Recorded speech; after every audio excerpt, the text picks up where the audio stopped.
내가 강원도에서 군생활을 할 때 겪은 일이다. 때는 한참 일만 하는 일병 때 여름이었다. 매일 스트레스 받으며 군생활을 할 때였다. 장마야 빨리 와라 하고 기다리고 있을 때 역시나 장마가 찾아왔다.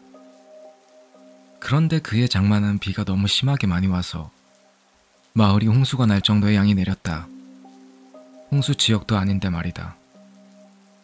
뭐 나야 비가 오면 하는 일이 줄어들어 좋았지만 너무 많이 오니까 산사태도 나고 뚝도 만들러 가야 되고 오히려 더 개고생을 해야 했다.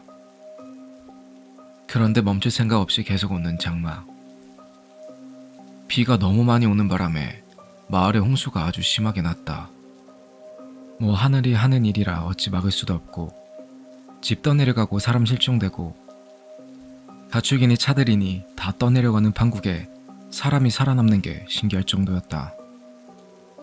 홍수가 심하게 나고 비가 그쳤다. 마을을 복구해야 하기 때문에 구조대 소방관들이 일을 가담했으나 그래도 일손이 부족하여 우리가 돕게 되었다. 구조대가 소방관이고 소방관이 구조대 일을 할 정도로 작은 동네라 우리 부대도 소방관들과 인사하고 지낼 정도로 친했다. 가끔 모여서 같이 축구도 하곤 했다. 일단은 다른 건 둘째치고 제일 급한 건 없어진 사람들, 즉 시체를 찾는 일이었다. 땅인지 강인지 구분을 못할 정도로 물바다가 돼 있어서 보트를 타고 조를 짜서 시체를 찾으러 다니게 되었다. 나는 박병장과 2인 1조가 되어 별 생각 없이 어슬렁거리며 노나 휘젓고 돌아다니고 있었다. 하루가 지나고 이틀이 지나도 수색 작업은 계속되었고 4일째 되는 날 또한 똑같은 코스로 작업을 했다. 동네가 시골이라 그런지 잡초들이 하도 많아서 헤쳐가면서 작업을 해야 했다. 그런데 그때 잡초라고 하기에는 너무 검은 잡초가 눈에 보였다. 나는 보트를 멈추고 점점 가까이 가봤는데 순간 등골이 오싹해졌다. 아무래도 잡초가 아닌 사람 머리카락에 가까워 보였기 때문이다.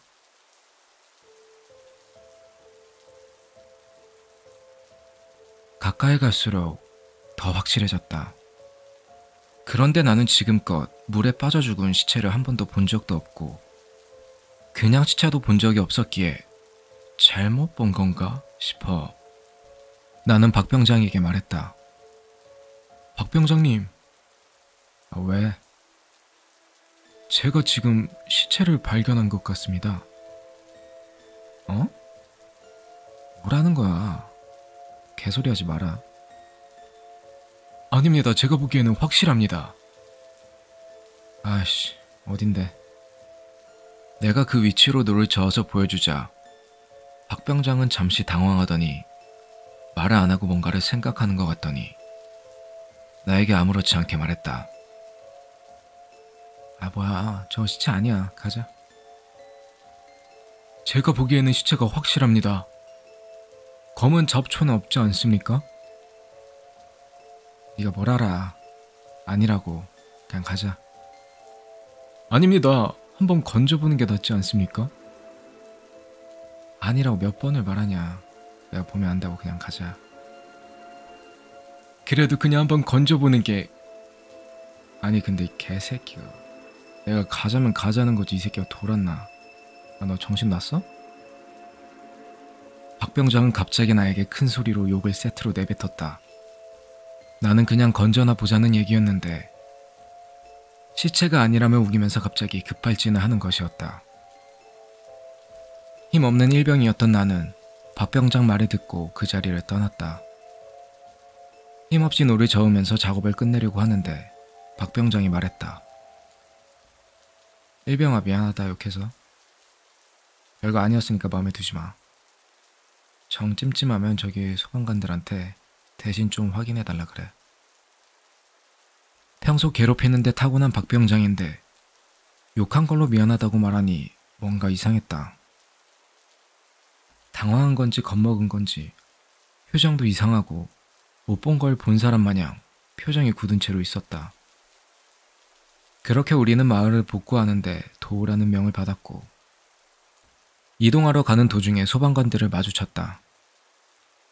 박 병장이 담배 한 대 피고 가자고 해서 소방관들과 우리 부대원들 몇 명이 함께 모여 담배 피며 사소한 얘기를 나누고 있다가 내가 아까 본 시체 같은 검은 잡초얘기를 꺼냈다.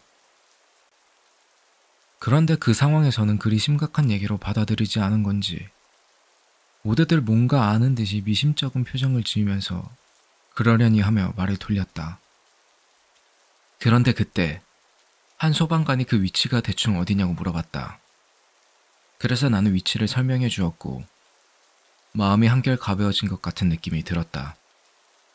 그리고 각자 이동하고 일을 마치고 부대로 돌아오게 되었다. 그래도 고생했다고 뽀고리를 먹을 수 있게 해주었다. 뭐가 그렇게 좋다고 뽀고리 먹고 담배 피고 하다. 내일도 수색 작업이 있었기에 잠에 일찍 들었다. 그런데 뭔지 모르게 자꾸 머릿속에서 떨어져 나갈 듯 말 듯하게 이상한 기분이 든 채 잠에 들게 되었다. 다음 날 그 이상한 기분으로 잠을 깨고 역시나 아침 일찍 수색 작업을 나갔다. 다들 같은 현장에 모여서 일을 시작하기 때문에 우리도 그쪽으로 가는데 분위기가 평소와 다르게 심각한 얘기를 하는 것 같아 보였다. 뭐 때문에 모여있는지 궁금했던 나는 끼어들어서 얘기를 들었다. 그런데 얘기를 듣는 순간 머리를 망치로 맞는 느낌이었다. 알고 보니 어제 소방관 한 명이 수색 작업 중 실종됐다는 얘기였다.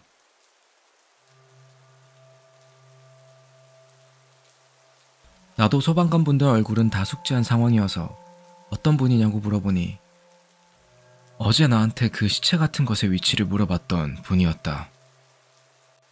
어제까지만 해도 같이 담배 폈었는데 실종됐다니 실감이 나질 않았다. 물바다가 된 판에 말이 실종이지 사람들은 죽었다고 생각했다. 그런데 박 병장 안색이 창백했다. 내가 어디 아프냐고 물어봤더니 갑자기 나를 끌고 사람이 없는 곳으로 갔다. 그러고는 창백한 얼굴로 나에게 말했다. 왜 그러십니까, 박 병장님? 안색이 장난 아닙니다. 야, 어제 그거 사람 시체 확실했어? 아, 그거 말씀이십니까? 시체 얼굴 봤냐고. 아닙니다. 그 머리카락 같은 것만 보였습니다. 그치? 얼굴은 안 보이고 머리만 보였지. 예, 그렇습니다. 근데 박 병장님이 아니라고 하지 않았습니까? 왜 그러십니까? 박 병장은 5분 정도 무엇을 심각하게 고민하다 입을 열었다. 야, 우리 집이 그 점 같은 걸 좀 심하게 믿거든? 우리 고모가 점쟁이고 그래서 우리 집 굿도 많이 하고 그래. 근데 고등학교 때 우리 집 앞에 있는 강에서 사람이 자꾸 죽어서 고모가 구술한 적이 있었어. 네, 그렇습니다. 근데 굿이 끝나고 고모가 나한테 말해줬던 게 있는데 뭡니까 그게? 혹시라도 앞으로 강이나 개울에서 놀 때 사람 시체 보면 절대 건들지 말라고. 절대 건들지 않으면 시체를 어떻게 꺼냅니까? 그러니까 시체가 어떻게 죽어있나 먼저 보라고 했거든? 사람 시체는 물속에서 절대 곧그에 서질 않는데 일자로 서 있을 수 없다고. 뭔 말인지 알아? 그러니까 물에 떠있는 사람 시체는 얼굴이 보일 정도는 비틀어져 있거나 옆으로 떠 있거나 그래야 된다고, 이 멍청아. 근데 네가 본 건 머리카락만 보였다며. 예, 그렇습니다. 머리카락만 떠 있었습니다. 그럼 그건 뭡니까? 물귀신. 사람 시체는 그럴 수가 없어. 물귀신은 지상에서 죽은 귀신과 달리 하늘로 못 올라간대. 사람들이 물귀신 작전이라고 하잖아. 말 그대로야. 자기 자리를 채워놔야 올라간다더라. 그 순간 나는 뭔가에 한 대 맞은 것 마냥 멍했다. 그때 알았다. 박 병장은 그 상황에 물귀신인 줄 알고 있었고 절대로 건들면 안 된다는 것도 알고 있었다. 그래서 못 건들게 하려고 바보같이 굴던 나에게 욕을 하고 화를 내면서까지 해서 못 건들게 했던 것이다. 하지만 박 병장도 실제로 본 건 처음이라 나한테 바로 말할 수 없었던 것이었다. 그런데 아니나 다를까 시체 위치를 물어본 소방관이 어제 수색 작업 중 실종됐다는 소리를 듣고 놀라지 않을 수 없었던 거다. 며칠이 지나고 물도 다 빠졌다. 부서진 집들만 빼고는 그 마을은 모습을 되찾았다. 하지만 여전히 그 소방관은 실종 상태였다. 시간이 흘러 박 병장이 제대를 하고 나도 제대를 하게 되었다. 그 일이 있고 나서 그곳은 익사사고가 종종 일어났다. 물론 모두 실종으로 처리되었다. 가끔 여름 휴가를 놀러가면 지나가곤 하는데 그때 일이 생각나서 동네 분들께 혹시나 하고 물어보면 여전히 익사사고가 나서 몇 번이고 구술했다고도 하는데 그런데도 익사사고는 계속 난다고 한다. 그리고 추가로 하나 더 말하자면 악어라는 직업이 있는데 익사체 회수하는 분들이 일컫는 말이다. 그 직업에는 3가지 금기사항이 있다고 한다. 첫 번째가 물살이 셀 때 들어가지 말라는 것이고, 두 번째가 밤에 물에 들어가지 말라는 것이고, 세 번째가 소름 돋는 게 서 있는 시체는 절대 건드리지 말라는 것이다.